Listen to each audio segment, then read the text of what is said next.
시작하겠습니다. 요한복음 21장 18절부터 25절을 보시면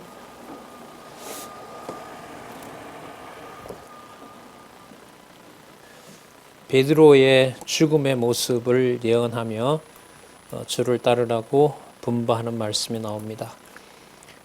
조금 전에 그 베드로에게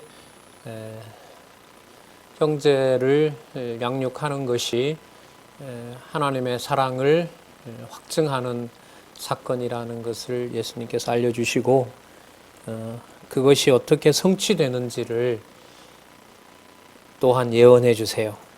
이게 21장 18절에서부터 25절에 잘 나타납니다. 조금 전 사건하고 연결을 해서 봐야겠죠. 자, 그래서 접속사를 그래서로 넣어서 보겠습니다. 그래서 21장 18절 내가 진실로 진실로 내게 이르노니 젊어서는 내가 스스로 띠띠고 원하는 곳으로 다녔거니와 늙어서는 내 팔을 벌리리니 남이 내게 띠띠우고 원치 아니하는 곳으로 데려가리라. 물론 이 모든 것은 하나님께서 정해놓으신 대로 가지만은 베드로의 삶을 여기에서 보시면은 인간적인 어떤 표현인 거죠. 원치 않는 곳으로 누가 보더라도 인간적인 어떤 시각에서 봤을 때 원치 않는 곳, 가고 싶지 않은 곳 그런 곳으로 이제 간다는 거죠. 그러니까 뒤에 이제 나오는 말씀이지만은 하나님께 영광이 되도록 하신다는 것을 하나님께서 그렇게 하나님의 방법으로 하신다 이렇게 보시면 될 것 같습니다. 그러니까 아까 형제를 양육하다 한다는 그 약속을 하나님의 방법으로 이루신다는 거죠. 그게 이제 다음에 나옵니다. 원치 않는 곳으로 데려가리라.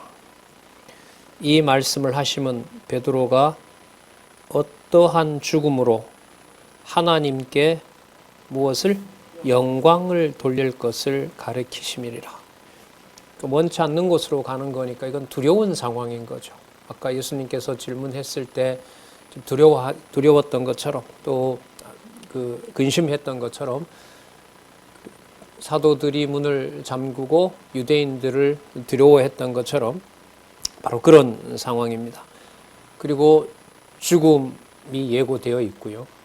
이른바 이제 순교할 것을 약속을 하고 있는데 그걸 여기서 이제 한마디로 어떻게 죽을 것인가 이게 아니라 하나님께 영광을 돌릴 것인가. 왜 그게 하나님의 영광이 되냐 하면은요. 아까 예수님께서 하나님의 사랑을 보여주기 위해서 베드로가 형제들을 어떻게 한다? 사랑한다라는 약속을 해주신 거잖아요. 그러니까 그리스도의 교회, 그리스도의 몸된 교회의 지체들을 위해서 자신이 죽는다라고 하는 것을 지금 말씀하시고 계시고 아까 얘기할 때는 그게 형제들을 양육하고 자녀들을 양육하는 주 안에서 양육하는 그 필레오를 통해서 하나님의 사랑을 확증하게 될 것을 얘기를 해줬지 않습니까? 그럼 그게 이제 여기서는 누구에게 영광이 되는 거죠? 하나님의 아가페가 완성된 거니까 누구의 영광이 드러나는 거죠? 그렇죠. 하나님의 영광이 드러나는 겁니다.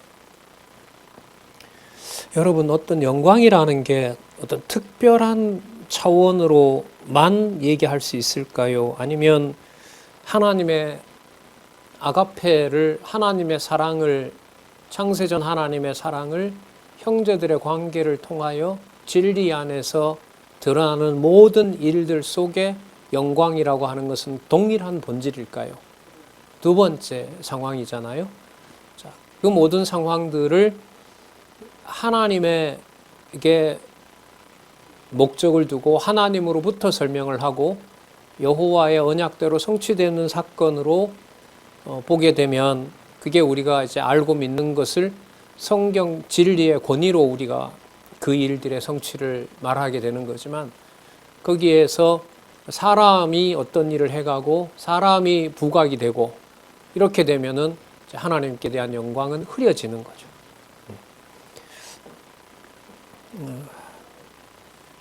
이 말씀을 하시고 베드로에게 이르시되 나를 따르라 하시니 베드로가 돌이켜 예수의 사랑하는 그 제자가 따르는 것을 보니 그는 만찬석에서 예수의 품에 의지하여 주여 주를 파는 자가 누구 오니이까 묻던 자로라. 자, 예수님께서 나를 따르라 이 말은 뭐 지금 나를 따라오너라는 말도 되는 거지만 이 전체 맥락으로 봤을 때는 네가 바로 내가 하나님을 사랑했던 그 길을 너도 따라가게 된다. 자, 그러면 베드로만 그렇게 따라가는 걸까요? 각자 다 그렇게 따라가는 길을 이미 다 정해 놓으셨을까요? 자, 그게 사실 그 다음에 나와요. 참 인간적으로 보면 좋지 않는 예언을 들은 베드로로서는 궁금할 수도 있겠죠. 20절에 예수의 사랑하는 제자가 따르는 것을 보니 그는 만찬석에서 예수의 품에 의지하여 주여 주를 파는 자가 누구 오니이까 묻던 자로라. 이에 베드로가 그를 보고 예수께 여짜오되 주여 이 사람은 어떻게 되겠사옵나이까? 쟤는요? 이렇게 물은 거죠.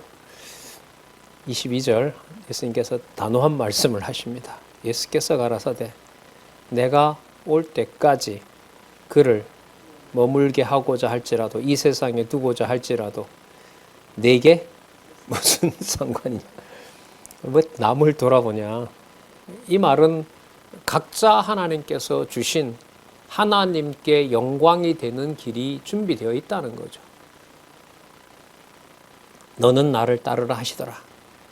이 말씀이 형제들에게 나가서 그 제자는 죽지 아니하겠다 하였으나 예수의 말씀은 그가 죽지 않겠다 하신 것이 아니라 내가 올 때까지 그를 머물게 하고자 할지라도 네게 무슨 상관이냐 하신 것이라. 내가 알아서 아버지께 영광이 되는 것을 할 거기 때문에 너에 해당되는 그 하나님께 영광되는 일에만 나를 따라오면 된다. 이렇게 되는 거겠죠. 하나님이 주어가 되면서 하나님의 영광을 위하여 나를 어떻게 쓰실까? 이렇게 질문을 하면 하나님께서 이렇게 하실 것이다. 이런 이제 답이 나올 수가 있는데, 나는 이렇게 되는 건데, 그러면 쟤는 어떻게 되는 거지? 그러니까 주어를 누구로 놓느냐가 매우 중요하죠. 하나님으로 놓느냐, 놓지 않느냐가 매우 중요하죠. 하나님께서 나를, 베드로 입장에서요, 하나님께서 나를 어떤 방식으로 형제를 사랑하게 하여 하나님께 영광이 되도록 하실 것인가? 그 주어가 누구였습니까? 여기서 하나님이었잖아요. 자, 그러면 주어가 그렇다면 하나님께서 저 사람도 저 사람의 방식, 저 사람에게 정하신 방법을 따라서 교회를 사랑하게 하고 형제를 양육하게 하면서 하나님의 영광을 하나님께서 하실 거구나. 이렇게 가는 거잖아요. 그런데 여기서 이제 하나님을 빼고 나는 그렇게 된다면 그 다음에는 어떻게 가죠? 저 사람은 어떻게 되는 것인가? 그럼 이렇게 놓고 보면 주어를 하나님 여호와를 주어로 시작하는 것과 사람을 주어로 시작하는 것은 이 생각에 있어서 굉장히 큰 차이를 가져오잖아요. 맞죠? 그래서 예수님이 이걸 지금 차단한 거예요. 하나님께 영광이 되도록 하는 것을 하나님이 해 가시는 일인데 그 일이 각자에게 전부 정해진 일이라는 거죠. 너는 나를 따라오너라 하시더라. 제자들은 또 예수님 올 때까지 이 사람은 안 죽는다. 여러분 이게 또 뭘 얘기를 해주는 거냐 하면 예수 그리스도께서 말씀하시는 하나님께 영광이 된다라는 것을 인간의 그 귀로 인간이 듣는 이해력으로 하나님께 영광이 된다라는 것을 이해하고 수용할 수가 있다 없다? 없다라는 걸 여기서 보여주세요. 그렇게 하면서 하나님께 영광이 되는 것은 죽음이잖아요, 결국. 죽음이 영광이 되는 이 사건은 어디에 속한 일일 때만 가능해요? 창세전에 하나님에게 그리스도를 통하여 속한 자에게만 해당되는 거예요. 그러면 모든 하나님의 자녀에게 하나님께 영광이 된다는 것은 그리스도를 머리로 지체된 모든 형제들을 통해서 드러나는 하나님 영광 계시 사건이 되는 겁니다. 하나님 영광 계시 사건이 된다는 말은 누가 살아 계신다는 것이 확증이 되는 거죠. 하나님이 살아 계신다는 것이 확증이 되는 거예요. 누구를 통하여 그렇게 돼요? 형제가 형제를 양육함으로써. 진리의 말씀으로 양육하고 모든 생활이 각자에게 주신 하나님의 영광을 드러내는 것으로 각자가 서로 진리 안에서 양육되고 서로 교제할 때.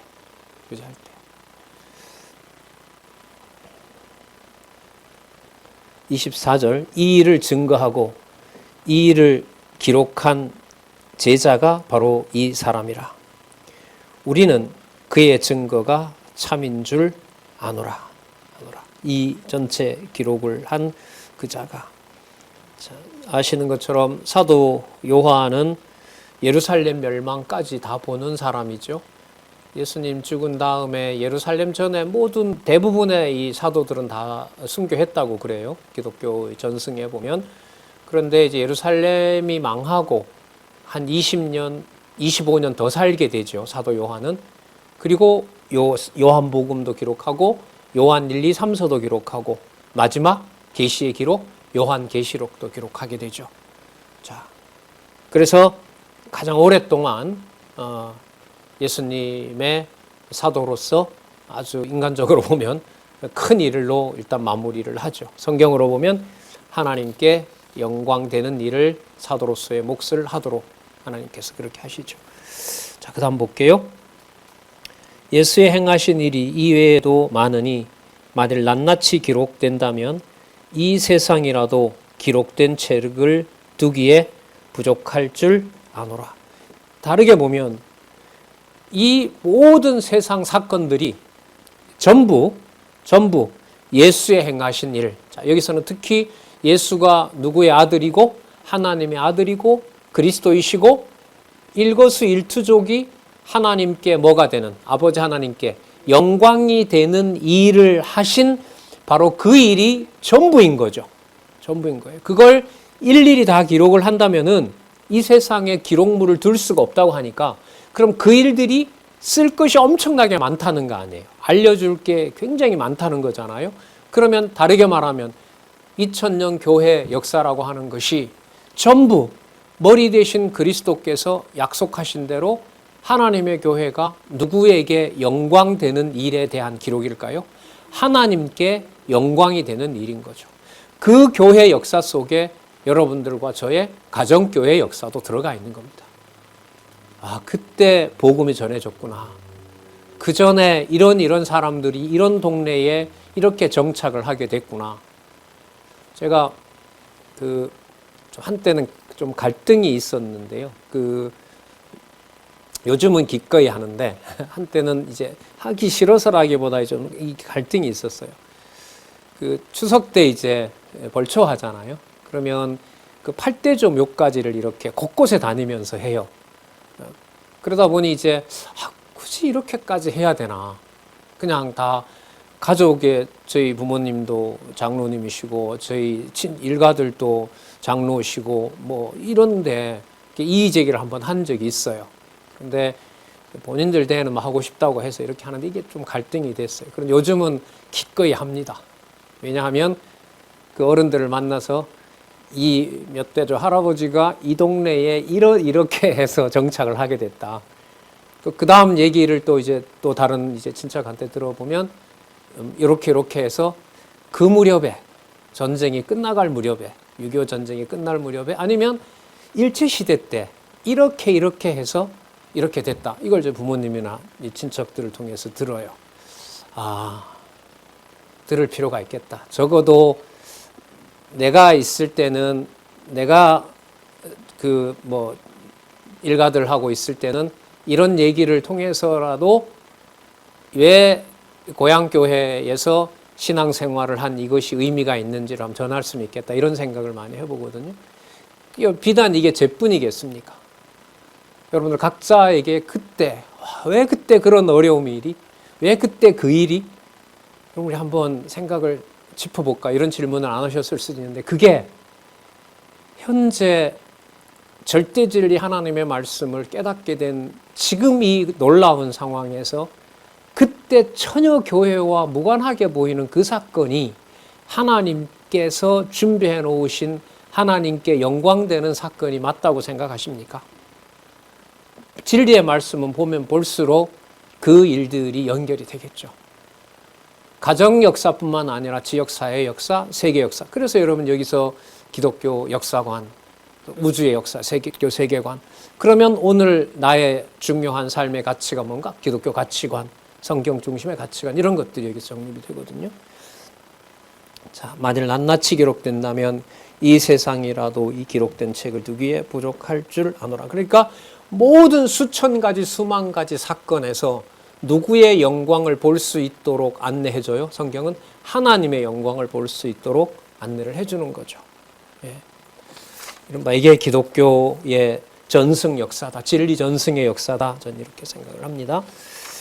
자, 모든 사건을 하나님께 영광이 되도록 그리스도께서 3년 동안 계시면서 과거부터 미래까지 꽉 채워놨어요. 여호와의 언약과 성취 섭리도 제일 바깥 그림을 그려놓고 그 모든 안쪽에 창조부터 심판까지 속에 전부 누구의 영광이 꽉 차 있어요? 하나님의 영광이 꽉 차 있어요. 꽉 차 있어요. 문제는 우리가 기도하는 바는 진리의 말씀이 그 영광을 확증하도록 뒷받침해 줄 수 있느냐. 그 역사를 우리는 지금 성경신학 총서왕관 역사에서 우리는 또 눈으로 누구보다도 확인하고 있어요. 예. 자, 마지막 본성에 의한 성취 중에 사도행전 1장 1절에서부터 11절, 승천하시기 전에 장례를 언약하시는 내용하고 언약하신 내용을 통해서 본성에 의한 성취 부분에 총체적인 결론이 만들어집니다. 한번 유념해서 또한 보셨으면 좋겠습니다. 보겠습니다. 데오빌로여, 내가 먼저 쓴 글에는 무릇 예수의 행하시며 가르치기를 시작하심부터 그의 택하신 사도들에게 성령으로 명하시고 승천하신 날까지의 일을 기록하였노라, 이렇게 나오죠. 여기 보시면 1장 1절에 데오빌로라는 사람은 이방인입니다. 그리고 이 사람은 로마 총독에게 이 사람 호칭이 나중에 각하라고 나오는데, 데오빌로라는 말이 재밌어요. 거기 그 주석에 보면 하나님의 친구라는 뜻이죠. 신의 친구라는 건데 기독교와 관련해서 보다는 하나님이겠죠. 그러니까 하나님의 친구인데 알려지지는 않지만 어쨌든 이미 복음에 대한 기록을 본 자입니다. 데오빌로여, 내가 먼저 쓴 글에는, 아까 글과 관련된 얘기가 나왔죠. 다 써서 기록한다면 이 세상도 다 담지 못한다. 그런데 예수가 바로 하나님의 아들 그리스도이시고 그분을 통해서 생명을 얻게 하려 하심이다라고 하는 그 해당되는 말씀만 이렇게 쓴 거죠. 그 쓴 것 중에 성령께서 오셔서 기록한 것 중에 당시의 수신자가 또 지금 이렇게 남아있는 이 말씀의 그 수신자가 데오빌로라는 고위 관료가 그 수신자이기도 했던 거죠. 자, 물론 지금 우리도 이 수신자가 되고 있고요. 거기 보시면 무릇 예수의 행하시며 가르치기를 시작하심부터, 여러분 이게 전부 복음서라고 보시면 돼요. 요한복음의 결론이기도 하지만은 앞부분하고 성경신학적으로 연관을 시키면 마태, 마가, 누가, 요한. 마태복음에서는 행하시며 가르치신 목적이 뭐라고 우리는 알고 있죠? 직임 중심으로. 맞죠? 선지직, 왕직, 제사장 중심으로 그가 메시아임을 행하시고 가르치신 거죠. 마가복음은요, 그러므로 그분이 하나님의 아들이고 하나님의 아들로서 이 땅에 완벽하게 아버지의 뜻에 순종한 분이고 그래서 그분이 누구 아들이 다시 되시는, 하나님의 아들이 되시는 신분을 중심으로. 따라서 누가복음은 그분이 한 모든 일의 무게는 이 땅에 갇히는 것이 아니라 어디에 속한다? 하나님 나라에 속한 일이다. 그래서 하나님 나라라는 개념이 굉장히 많이 나오는 것이 누가복음이라고 말씀드렸잖아요. 그리고 강도라도 그분은 낙원에 보낼 수 있는 바로 대속주다. 유일한 대속주다.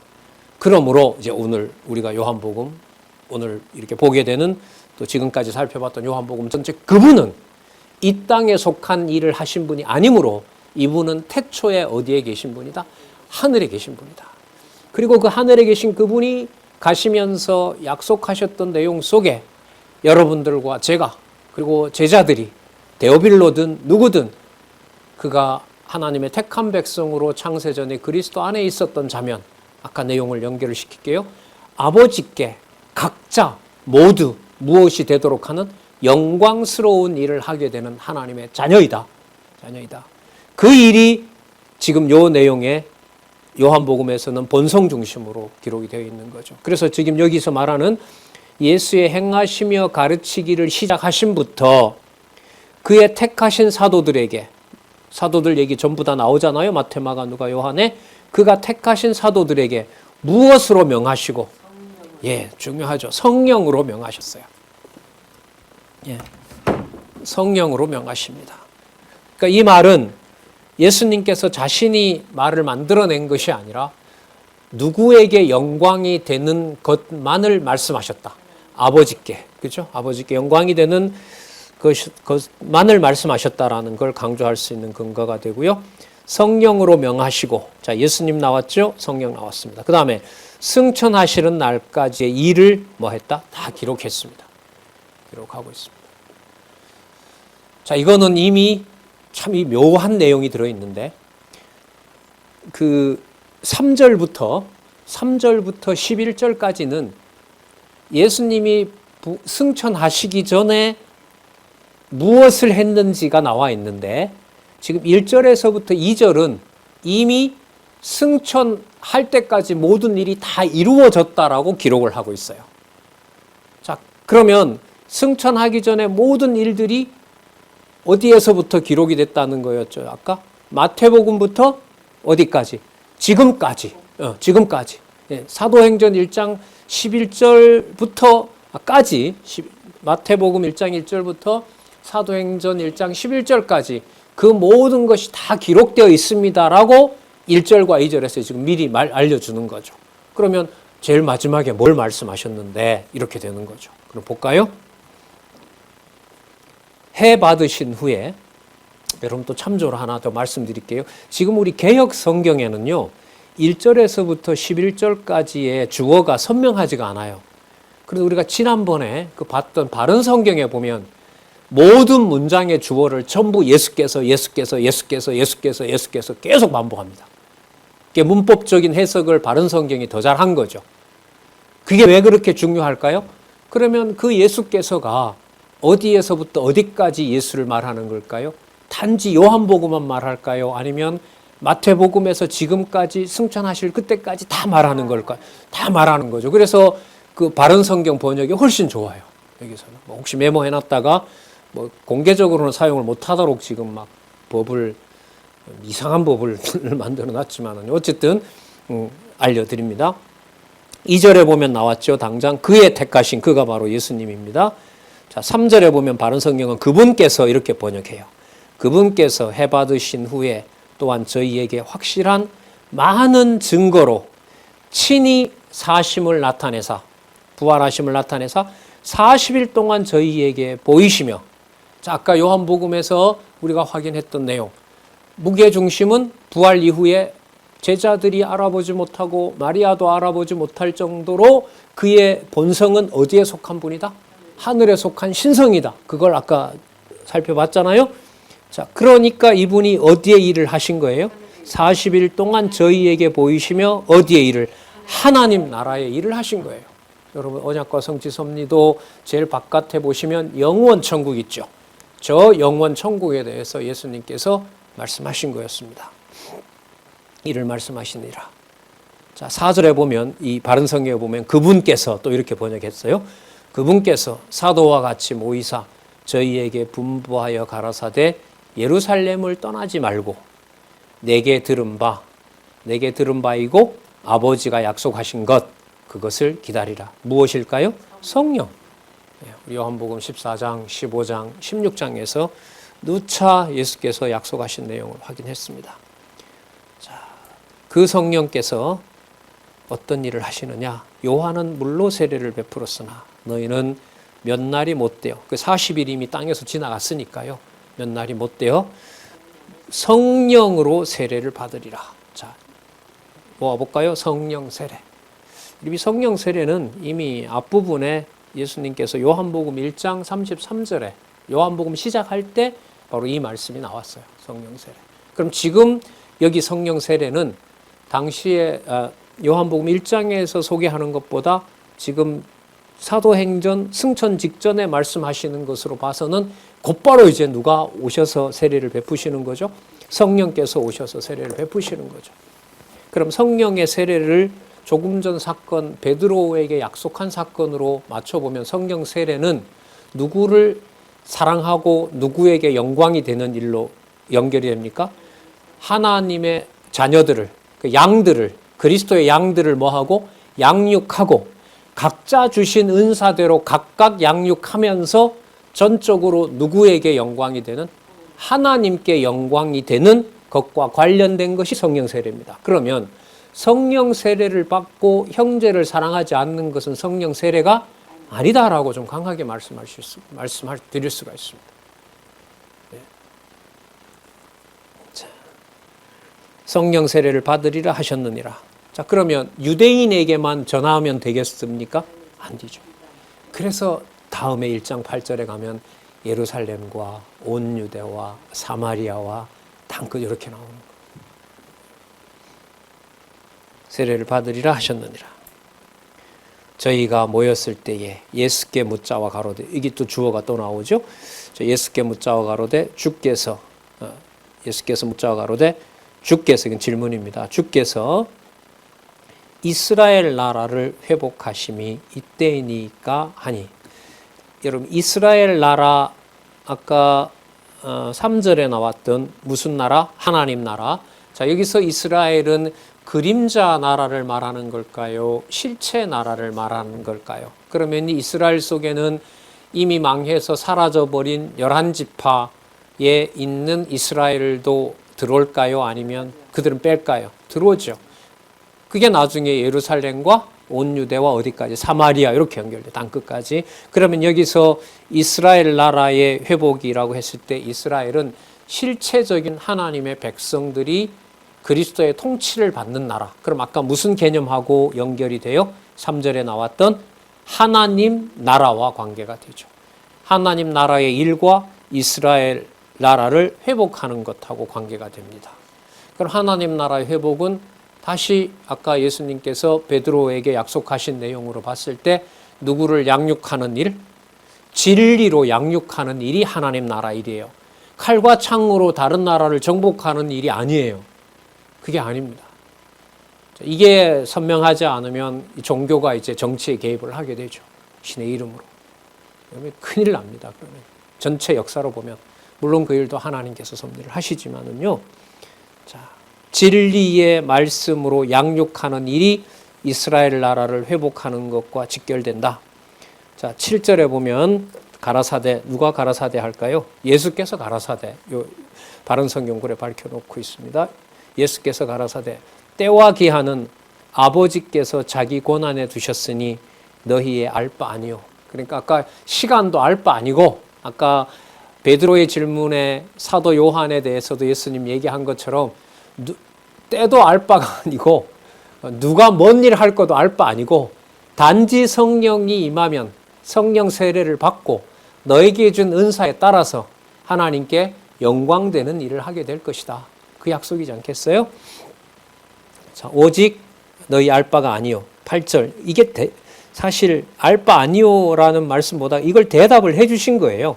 이스라엘 나라의 회복하심이 이때니까 물으니까 자, 때는 우리가 알지 못하지만 이 일들은 이렇게 벌어지게 되어 있다. 성취되게 되어 있다. 8절 오직 성령이 너희에게 임하시면, 자, 성령이 임하시면 아까 약속했던 거죠. 성령 세례, 아까 5절에 약속한 거잖아요. 요한은 물로 세례를 베풀었으나 너희는 몇 날이 못되어 성령으로 세례를 받으리라. 자, 8절에 마찬가지입니다. 오직 성령이 너희에게 임하시면, 성령의 세례를 받으면 너희가 뭘 받고? 권능을 받고. 그럼 누가 주시는 권능일까요? 성령의 능력. 성령의 능력이죠. 자, 성령의 능력을 앞부분하고 연결을 계속해야 돼요. 성령의 능력은 내 능력을 내가 부리는 게 아니에요. 그죠? 하나님께 영광이 되도록 하나님께서 각자에게 주신 그야말로 은사가 있는 거죠. 그럼 각자 받은 은사의 실체는 뭐냐 하면 형제가 형제를 진리의 말씀으로 양육하는 겁니다. 양육하는 것을 아까 어떤 단어로 설명을 했죠? 필레오. 맞죠? 형제가 형제를 사랑하는 필레오라고 얘기했어요. 그런데 그걸 성령의 능력으로 성령께서 주관하시는 일이기 때문에 그게 하나님의 사랑이 드러나는 거예요. 그걸 아까 예수님은 무슨 말로 또 얘기하셨어요? 아가페로. 자, 뭐 어려운 낱말은 아니에요. 근데 의미가 좀 이렇게 하면 좀 분명해질 것 같아서, 자, 그 표기도 그렇게 사본에 되어 있으니까 형제들 간의 필레오가 형제를 진리로 양육하고 그 형제를 진리의 말씀으로 키워주고 구제하고 돌보고 하는 것이 성령 세례로 하나님이 하시는 것이므로 바로 무슨 사랑이 완성된다? 아가페라는 하나님의 사랑이 완성된다. 하나 말씀, 여러분 잘 아시는 말씀 하나 이런 면에서 짚고 넘어가도 좋겠죠. 율법의 완성은 뭐다? 사랑이라. 사랑이라. 이거죠. 오직 성령이 너희에게 임하시면 너희가 권능을 받고 예루살렘만 복음화된다 이러면은 약속이 맞아요? 안 맞아요? 안 맞죠? 네, 형제 사랑은 이미 예수님께서 그 범위를 다 세상 끝까지 넓혀 놨기 때문에 너희가 권능을 받고 다 정복하고 막 빼앗고 이게 아니에요. 예루살렘과 온 유대와 사마리아와 땅 끝까지 이르러 뭐가 된다? 내 증인이 된다. 아까 무슨 말씀이 나왔는지 또 한번 확인해 드릴까요? 20장 31절 오직 이것을 기록함은 너희로 예수께서 하나님의 아들 그리스도이심을 믿게 하려 함이요 또 너희로 믿고 그 이름을 힘입어 무엇을 얻게? 생명을 얻게 하려 하심이라. 그럼 내 증인이 되리라고 하는 것은 바로 이 내용을 말하는 겁니다. 예수께서 하나님의 아들이시고 그리스도이시며 또 그 내용, 그를 믿게 하여 그의 이름을 힘입어 무엇을? 생명을 얻게 하도록 하는 것이 바로 내 증인이 되시는 것입니다. 그럼 조금 전에 베드로에게 약속하신 것하고 일치합니까? 네, 정확하게 일치하죠. 때와 장소와 어떻게 어떤 은사 줄 것인지 그건 너희 알 바 아니다. 분명한 말은 각자에게 증인이 되도록 주신 은사가 있다는 거죠.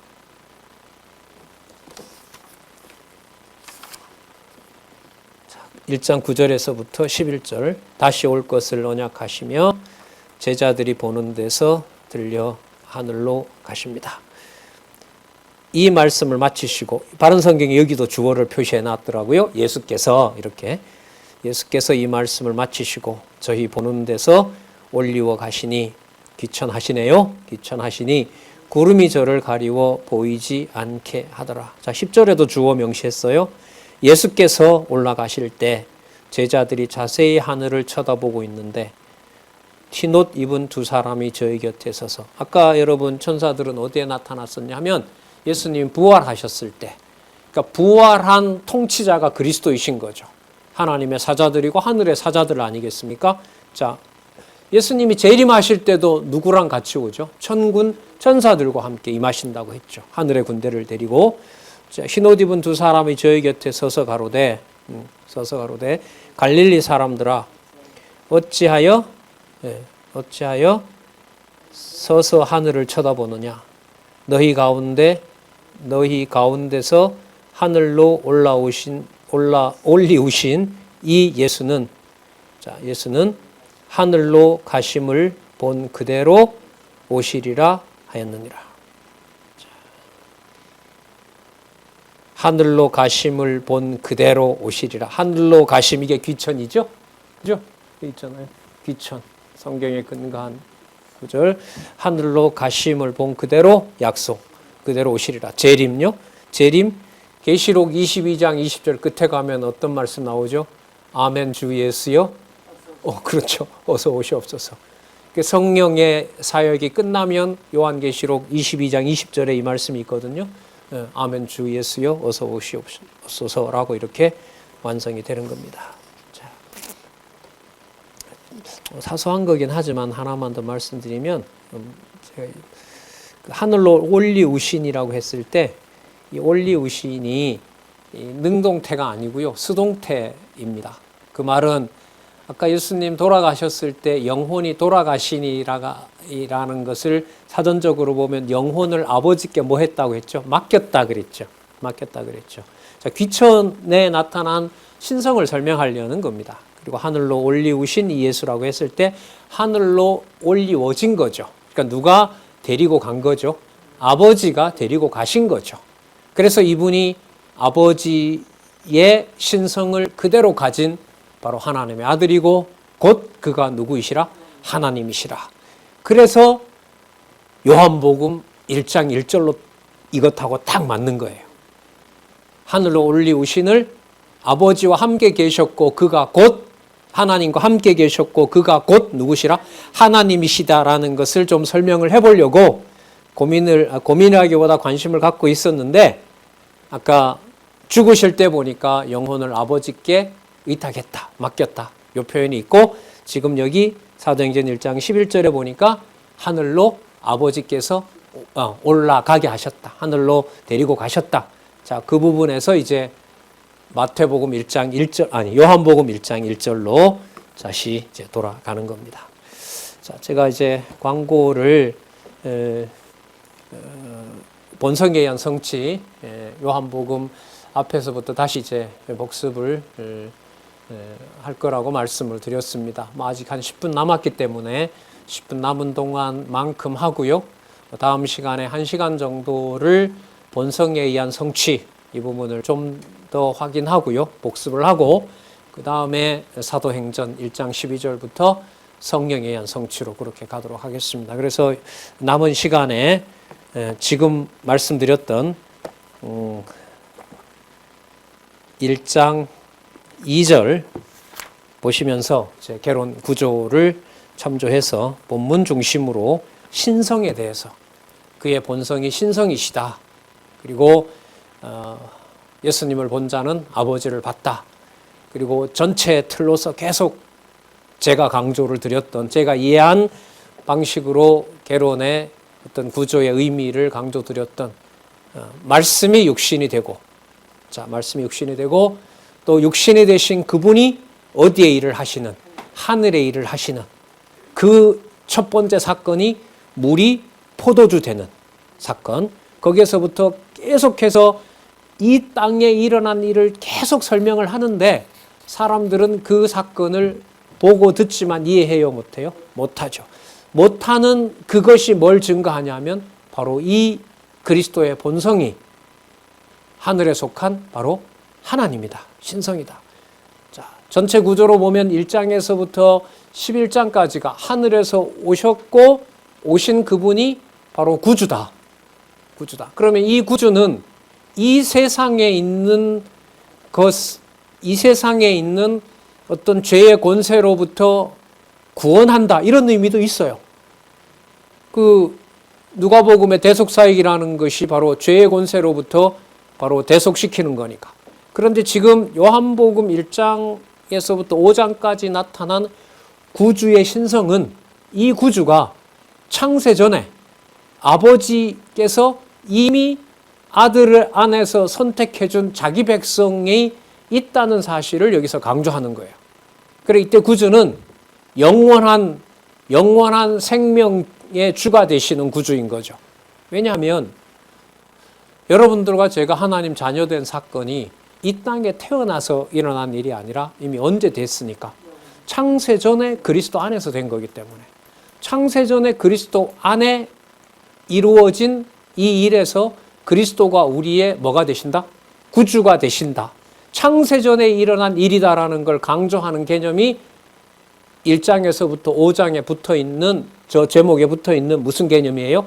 구주의 신성이에요. 구주의 신성이에요. 신성은 땅에 속한 게 아니잖아요. 그죠? 구주의 신성이에요. 그럼 구주의 신성인데 6장에서부터 11장에 보시면 생명, 여러분 생명은 눈에 보이는 걸까요? 안 보이는 걸까요? 아니에요. 보이기도 해요. 왜? 우리가 생명을 잃었다 이러면은 육신의 생명을 잃었을 때에도 이 말은 쓰니까. 그런데 저 생명이라는 것의 설명을 우리가 이제까지 살펴봤을 때 저 생명이 육신으로 있는 그 생명을 말하는 것이 아니라 생명의 본질은 어디에 있는 거죠? 하늘에 속한 거죠. 그래서 예수님이 죽으셨을 때 예수님께서 죽었다라고 하지 않고 그 영혼을 하늘에 계신 아버지가 뭐 했다? 아버지께 뭐 했다? 맡겼다. 아버지께 성경 번역은 그걸 돌아갔다. 영혼이 돌아가셨다. 누구에게로? 아버지께로. 그리고 조금 전에 살펴본 것처럼 베드로가 죽는 사건을 아버지께 뭐가 되는 거라고 했다고요? 영광이 돼요. 왜? 누구 품으로 가는 거니까. 그렇죠. 아버지께로 그 영혼이 가는 거기 때문에 베드로의 죽음도 그게 영광이 되는 겁니다.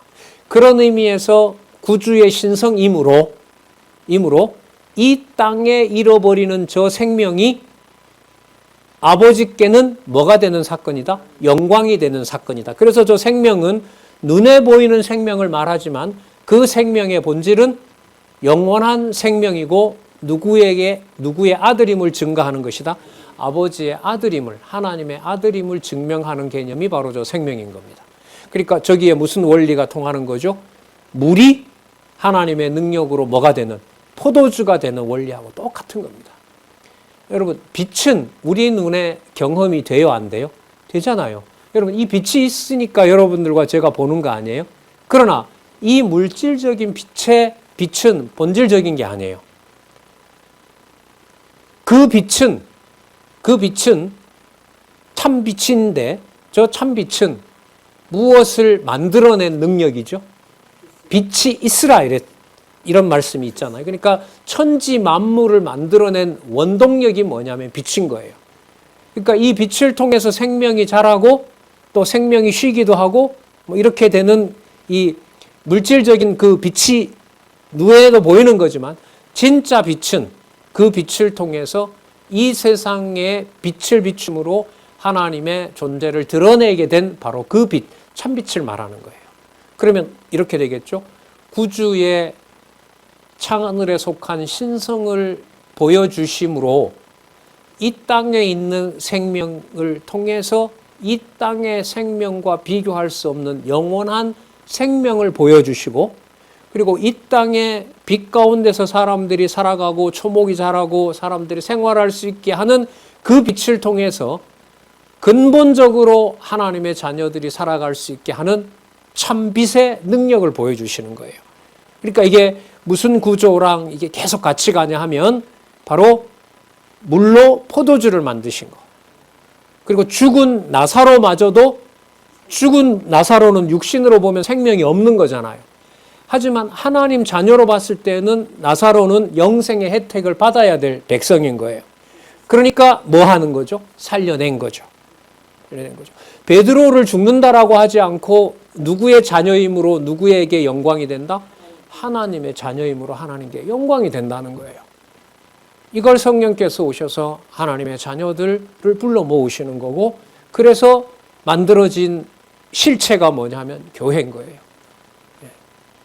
요한복음하고 우리가 다음에 살펴볼 교회 창립을 통해서 성령께서 어떻게 사역하시는지를 연결을 요한복음의 바탕을 두는 것과 아닌 것의 차이는 저는 크다고 봐요.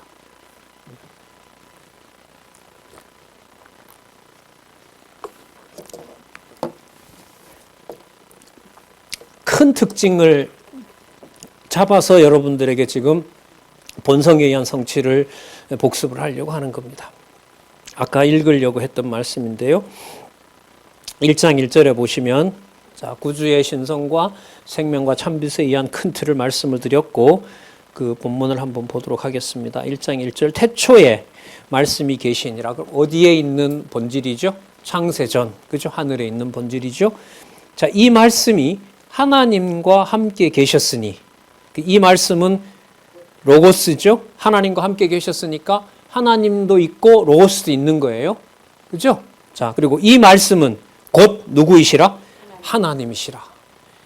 그럼 말씀은 말씀이고 하나님은 하나님이죠. 그런데 여기서는 태초에 있는 이 상황을 뭐와 뭐가 하나인 걸로 봐요? 말씀 그리스도잖아요. 그죠? 말씀이신 그리스도와 아버지인 하나님이 하나인 거죠. 여러분, 땅은 땅이고 안 그렇습니까? 지금 이 땅은 이 땅이고 천국은 천국이잖아요. 그런데 보혜사 성령께서 진리를 깨닫게 하면 여기에 그리스도가 통치하는 것이 깨달아지면 이곳이 곧 그리스도가 통치하는 뭐가 되는 거죠? 하나님의 나라가 되는 겁니다. 하나님 나라가 되는 거죠.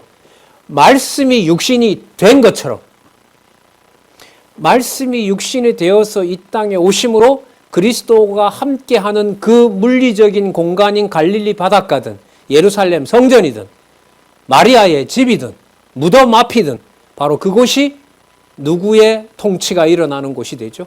그리스도의 통치가 어디를 통치하는? 하나님 나라를 통치하는 일. 그때 하나님 나라는 어디에 있는 나라? 영원한 천국을 말하는 거죠.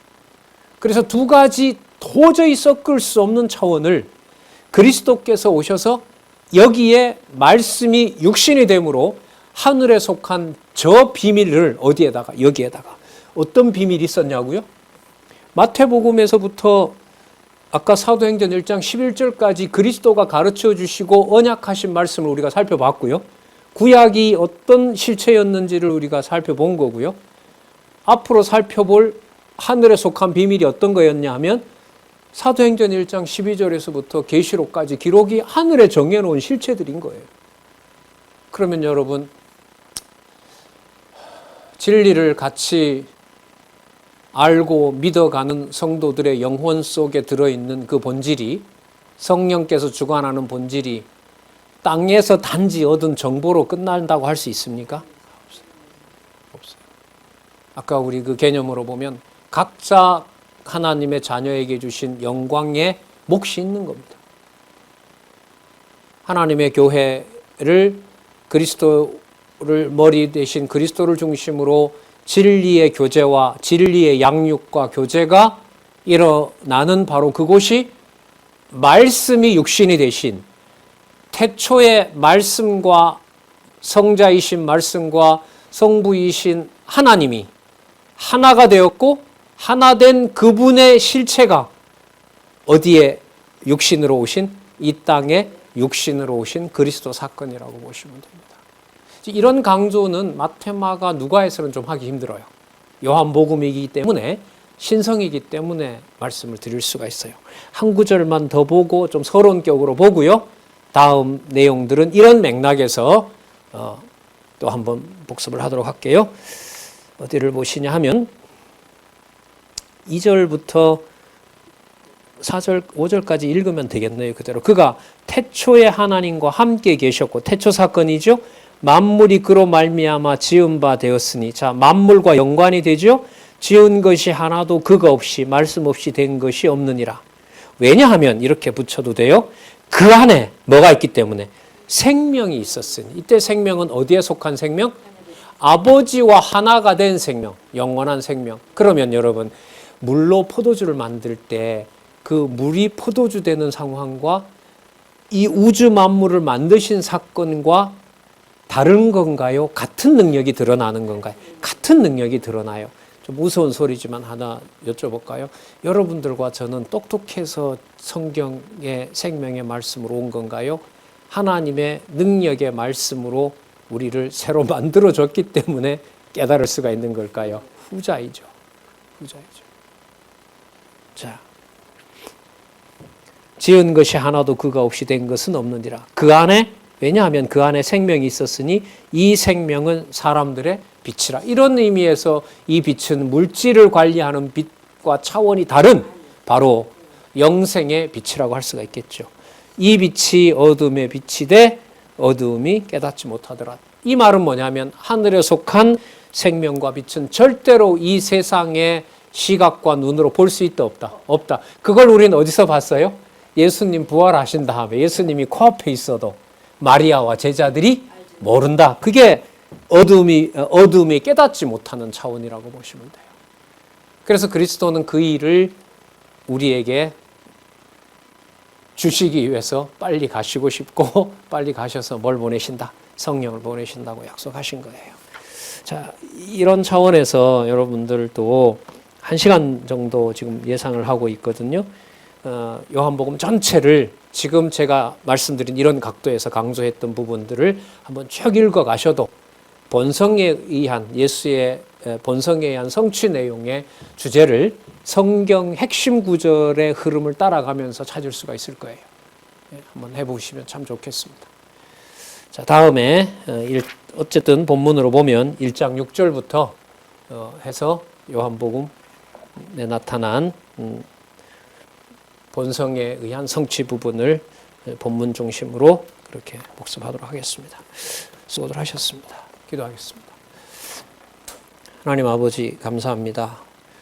주신 말씀의 권위 앞에 두렵고 떨리는 마음을 갖게 됩니다. 또한 너무너무 감사드립니다. 이런 말씀이 이렇게 마음에 흡족하고 가슴에 받아들여지고 또 이 말씀을 서로 전하고 또 나누어주고 싶은 마음까지 하나님 주셔서 너무나 감사드립니다.